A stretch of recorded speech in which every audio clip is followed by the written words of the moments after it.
Okay. Okay. Yeah. So we're going to bring this call up because Eric, him in Colorado, says that expertise is not relied on enough. I keep forgetting I got to double click or they don't come up. Hi, Eric. How you doing? Hi, Aaron. Hi, Kelly. Thanks for having me on the show. Thanks for calling. Yeah. What do you got for us? Yeah. So, well, I was reading the topic and I'm like, I wanted to call and just give my 2 cents here, but I've been around a while and I don't know if any of you remember, but do any of you like me remember when the internet or like Google first began? I do. Yeah. It was amazing. We were talking before the show. Yeah, we actually were talking about it. Do you remember before Google, there was Yahoo and you had to go click and find topics, like start at a really general topic and then slowly that's how you search the internet before, kids, is you had to search it yourself, kids. None of this, and it just pops up. And none of this AI garbage where it just answers your questions for you. That's right. You had to find it. Do you want people to get off your lawn too, Aaron? Sorry, Eric. Sorry. That's okay. But when the internet was new, when search engines were new, there was something that they taught us, and it was called internet etiquette. And they're like, okay, this is, when you create something new like Google or the internet or whatever, it's a great tool if you use it properly. I always give the example, a hammer is a great tool if you use it properly. If you use it improperly, it could be a weapon or really dangerous or it could be used for harm. So the internet and Google and everything else is the same way. It's a great tool if you use it properly. Now, so one of the things they used to teach is internet etiquette, which means when you search for information, make sure you cite your sources, that you're going to reliable sources to find your information, because anybody can go in there, make their own website, and put in any kind of garbage or nonsense that they want to and try to make you believe it. And it's interesting how it's almost like nowadays nobody ever goes to like a physical library and looks up information in paper encyclopedias and all. Everything's now internet based, and so in today's world it's very hard to discern what's real and what's fake. Yes, but I'm going to argue that it always was, because you could go down to the newsstand and buy a magazine that was full of bullshit. I'm thinking of Fate magazine as an example of that. I don't know if anybody ever heard of Fate magazine, but it was all full of stories about ghosts and psychics and stuff. It's supposedly all real stuff, right? There were plenty of books out there that were published full of bullshit. And so it might not have been as prevalent as it is today because the internet's right there and more people can access it. But to me, that bad information was always there. It just wasn't as accessible as it is today. Like I say, because we do have the internet, but the amount of it, I think, is about the same. Does that make any sense at all? Most of the time I don't make sense, but every once in a while I have this revelation. So yeah, it definitely made, before the internet. Yeah, there were definitely books and magazines. I remember, I don't know, what was it, the National Enquirer or whatever, it used to have all kinds of ridiculous stories in there. But like Fate magazine wasn't like that, right? Everybody knew the Enquirer was bullshit, right? People took Fate magazine seriously with their stories of ghosts and psychics and stuff, right? That's what I mean. I know there's like the Weekly World News, great entertainment, but people don't take that seriously. People did take other things seriously. Right. And one of the dangers was, especially if you were in school or college or something, where, before, if you were given like a book report or some sort of topic to research, you everyone knew, okay, I have to go to the library. I have to search through the encyclopedia, like the Encyclopedia Britannica and all that, and find just the facts, just the data that talked about this topic. And most schools, accepted that as, okay, that's real data, that's fact and all. And now you can kind of do that now on the internet, but I think there's so much more that you're like, I don't know, I'm reading this. Is this right? So now I've got to, let me see if I can go through maybe a dozen other websites to see if all of their data matches and says the same thing. Then maybe it's a little credible, or I have to find a website that is actually credibly sourced, Mm-hmm. It's a strange dichotomy in that information wants to be free, and bad information especially is free. But good information to gain, and for human beings to gain new knowledge, new information about the universe, it costs time and effort and money to do that. And so that good information is in things you kind of tend to have to go pay for because it costs money to get that information. So you have to go find the books and pay for the journals. And I know you can find journals that are free and things like that, but it's a little more challenging. It takes a little more work to go out and find accurately sourced information, right? That is actually peer reviewed, that's been studied, that's been accepted by the scientific community. Yeah. Oh, there you go, Aaron. We got to stop. Blind Limey says, it's always frustrated me when someone demands evidence and then dismisses it as fake because it doesn't match their narrative. So what kind of truth you got for him there, Aaron? Did you know that woolly mammoths were alive when humans built the Great Pyramids?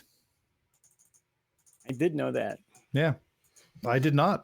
I did, actually. They were living on Wrangel Island. That's crazy. Yeah. So you got two facts there, actually. Yeah. Thanks, Blind Limey. All right, Eric, we're back to you now. Sorry. Okay.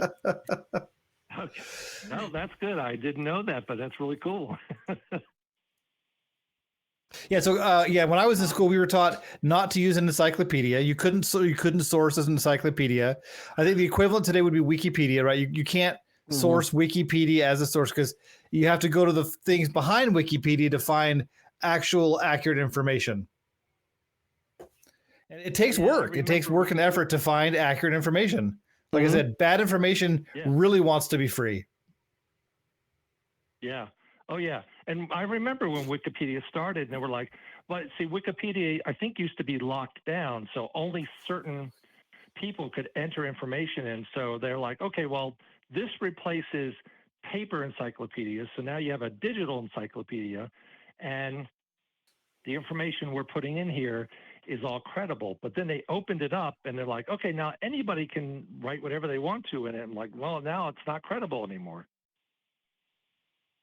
Yeah, I think Wikipedia is a good place to start. I think overall time has maybe demonstrated that Wikipedia can, for the most part, be trusted.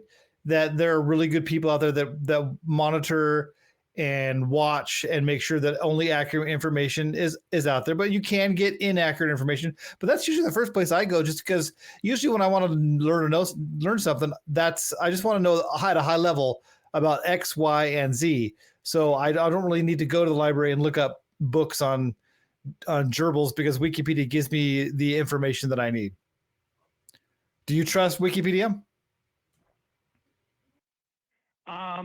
Not so much anymore, but I don't use it as much as I used to. I think I did at the beginning, but after a while, when people when it started getting a bad rap, I said, I'm not sure if I can trust it anymore. And so I haven't used it in a long, long time.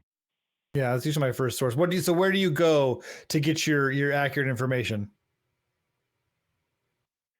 Well, I guess it depends on what I'm looking up, but I may try to go to maybe like a government source or an educational source. So something that's like that's an established place that would be, if I was to go there in person and look up a paper book, right? Would they have that same information digital?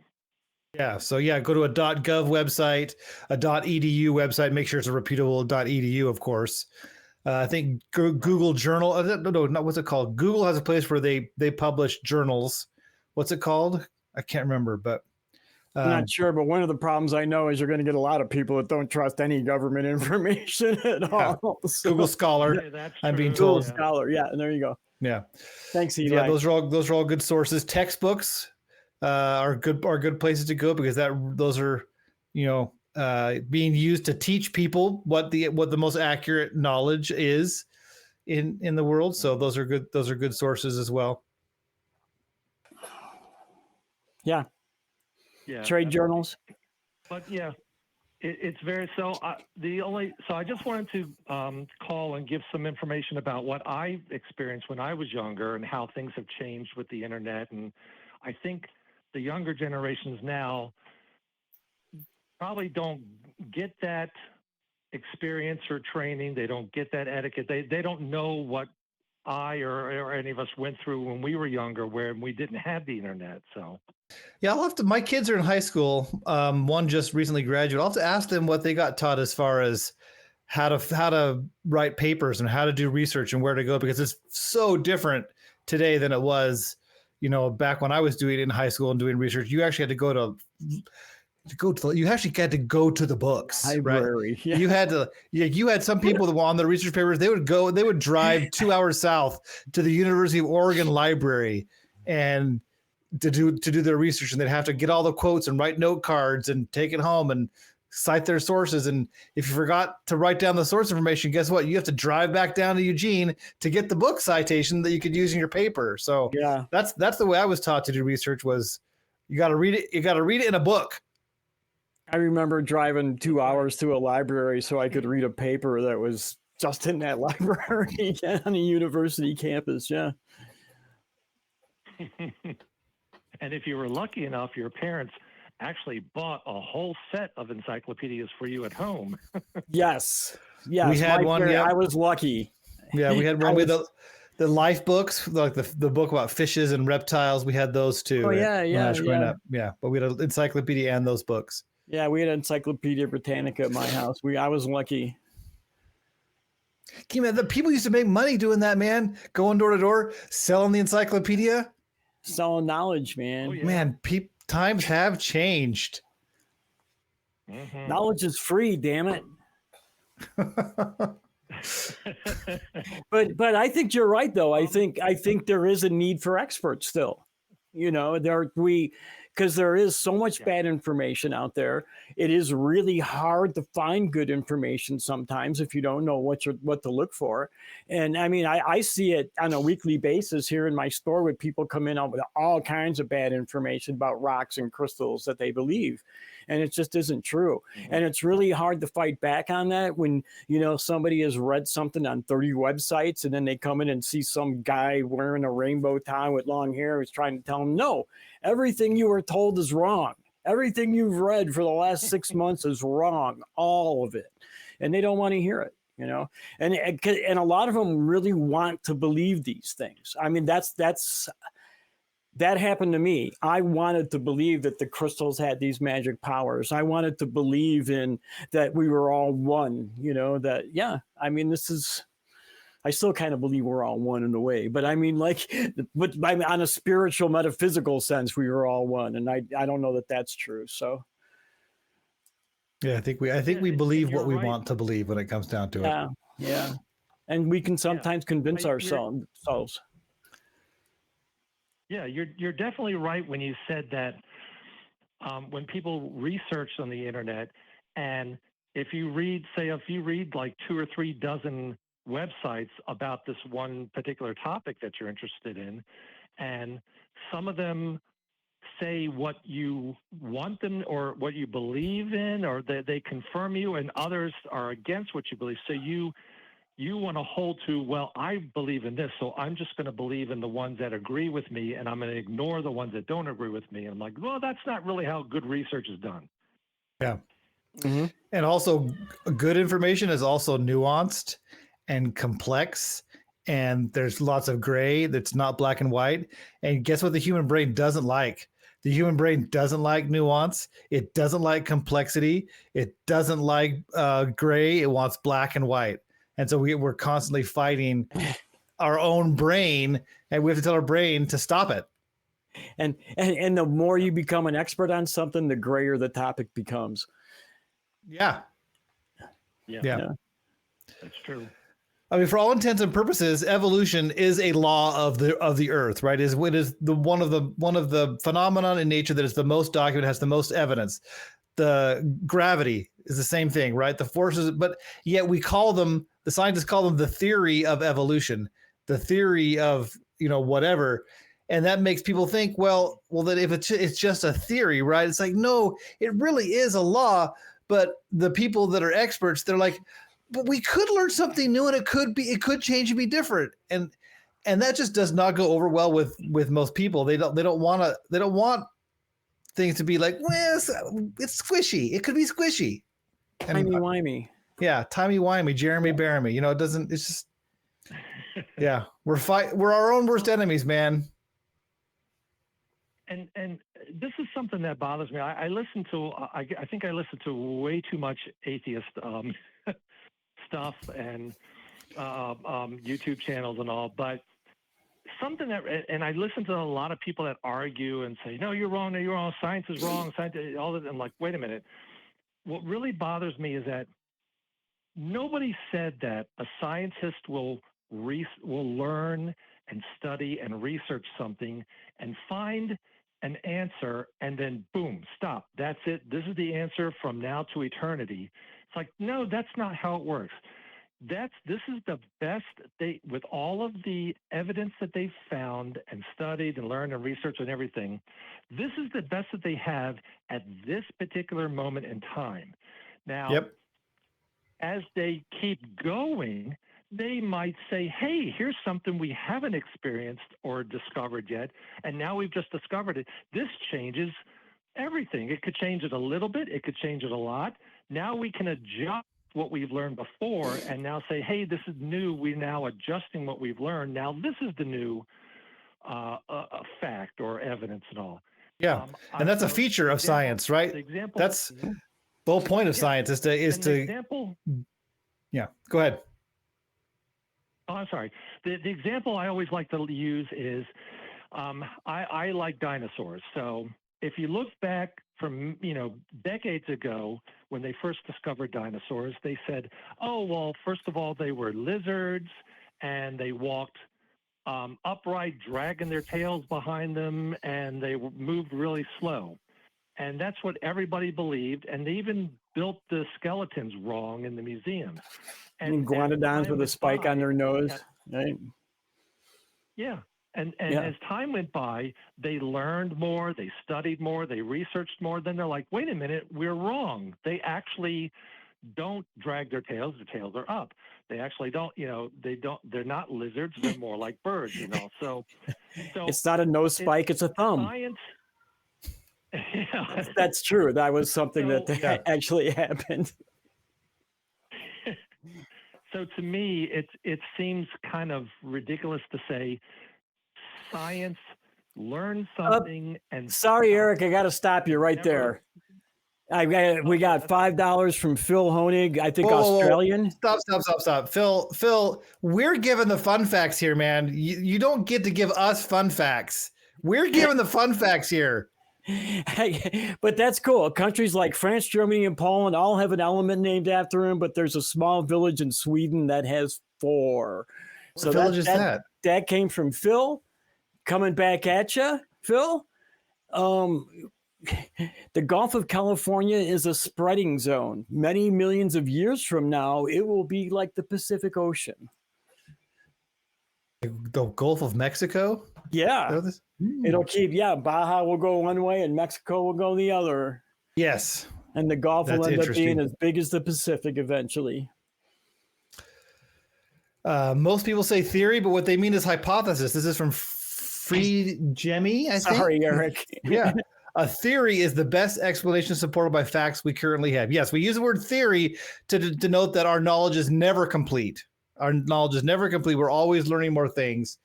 But one thing that we do know that is probably not going to change. It's a theory of continental movement. My fun fact about continents moving is they move at the rate of your fingernail. That's how fast continents move, however fast your fingernails grow. That's amazing, actually, when you think about it. All right, back to Eric now. Sorry, Eric. That's okay. No, I think when we stopped, I was at my stopping point too. I kind of like this thing, but it does kind of mess up your conversation sometimes. But I really love it though. Yeah. Yeah, it's important to realize that science is always evolving. We're always learning new things. Something being a theory is a feature. And I would really just encourage people to accept the squishiness of science, and that it does change, and there's no black and white. There's no this will always be true in science. We can always learn something new. And there's always, every time you find, if you're a scientist and you discover something, there's going to be 100 other scientists that are going to say you're wrong and try to prove it. So, and that's the way it should be. I mean, it really should. So. Yeah, and I'll tell you, I tell everybody this. Now, I'm an atheist now, but I used to be a Catholic, and I'm glad you got better. One time, I know, me too. And I used to teach adults about Catholicism, and there was a guy who was a super skeptic, and he's like, I don't believe anything, and he says to me, well, what's your proof? What do you have? What can you show me, or how can I believe all this stuff without seeing anything? And I said, you know what? You're asking really good questions. And you know what? A lot of people will tell you don't question the religion, just believe it. Don't question it. And I say, no, question everything. If something doesn't make sense to you, question it, read about it, look it up, find the answer. I encourage you to constantly question what you believe. I don't care if you are what religion you are, or if you're not a religion, just constantly question things and try to find the answer that satisfies you. Yep. That's the secret to having an open mind, really, isn't it? I mean, too many people think having an open mind means believing in alternative facts, right? And that's just following a shepherd with a smaller flock. That's all that is. Having an open mind is the ability to take what you already know and believe to be true and re-examining it and throwing it away if you actually realize you were wrong. That's what having an open mind is. Yep. And as Chloe said earlier, being curious. Yeah. Being curious is an antidote to dogma and holding on to beliefs for bad reasons. Yeah. Sure enough. So that's everything. And but I do appreciate you having me on the show and letting me voice my opinion. Well, thanks for calling, Eric. We appreciated the discussion. It was good. Yeah, we appreciate you calling, Eric. Feel free to call back anytime. It's been a great conversation. All right, will do. Thanks so much. Thank you.